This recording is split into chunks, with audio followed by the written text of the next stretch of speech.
मी कालपासून भंडारा, चंद्रपूर आणि परवा गडचिरोली या जनसुनावणीच्या निमित्तानं या भागामध्ये दौऱ्यावरती आहे.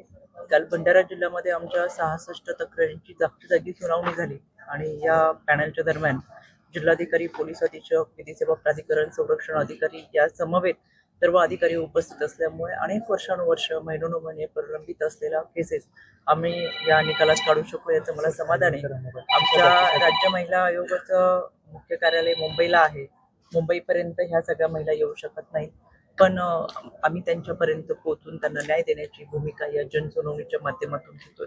आणि म्हणून आयोग आपल्या दारी हा उपक्रम गेले 4 वर्षामध्ये राबवत असताना दुसऱ्यांदा महाराष्ट्राचा हा दौरा मी करते.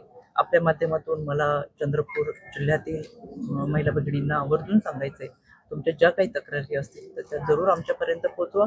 आज आमचे पॅनलिस्ट या ठिकाणी उपस्थित आहे आणि त्यांच्या माध्यमातून आपल्या तक्रारीचं निवारण आम्ही जरूर करू. त्याच पद्धतीने हेल्पलाईन नंबर सुद्धा आपल्याला दिलेले आहेत. ऑनलाईन पद्धतीने सुद्धा तक्रार नोंदवली जाते, त्याचा सुद्धा आपण उपयोग करावा. बीट मार्शल, दामिनी पथक, भरोसा सेल, समुपदेशन केंद्र आणि वन स्टॉप सेंटर यांच्या माध्यमातून सुद्धा आपल्याला न्याय देण्याची प्रक्रिया ही आम्ही सुरू केलेली आहे. कोणत्याही व्यासपीठाशी आपण जरूर संपर्क साधा. पण अन्याय अत्याचाराला सामोरं न जाता त्या विरोधात आवाज उठवत असताना आम्ही तुमच्या सोबत आहोत हा संदेश मला निश्चितपणाने आपल्या माध्यमातून द्यायचा.